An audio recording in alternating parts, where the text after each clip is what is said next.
நீங்களும் பிரெட் செஞ்சு பார்க்கணும்னு எப்பவாவது நினைச்சிருக்கீங்களா? ஃபேல சாப்பிடுற இந்த சாஃப்ட் ஃபொகாச்சியா பிரெட் வீட்டிலேயே செய்ய முடியுமா? இந்த வீடியோவை முழுசா பாருங்க. ஏன்னா இது ஒரு ரெசிபி மட்டும் இல்ல, ஒரு பிரெட்டோட 1000 வருட கதை.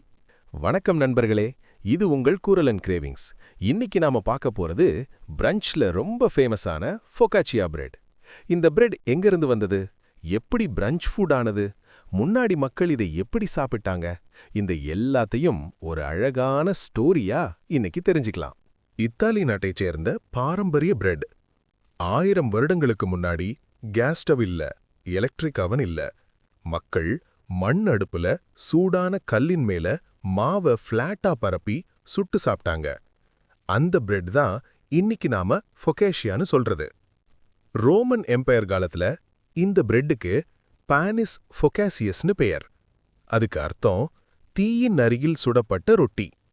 இது அரசர்களுக்கான உணவில்ல.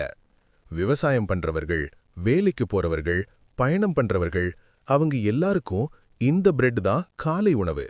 காலம் மாறிச்சு, நகரங்கள் வளர்ந்தது. இந்த பிரெட் கிராமங்கள்ல இருந்து நகரங்களுக்கு வந்தது.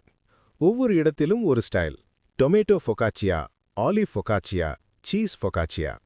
யூரோப்ல இருந்து அமெரிக்காக்கு கெஃபே கல்ச்சர் வளர ஆரம்பிச்சதும் ஃபொகாச்சியா பிரேக்ஃபாஸ்ட் மட்டும் இல்ல, லேட் மார்னிங் பிளஸ் லஞ்ச், அதாவது பிரஞ்ச் ஃபுட் ஆனது.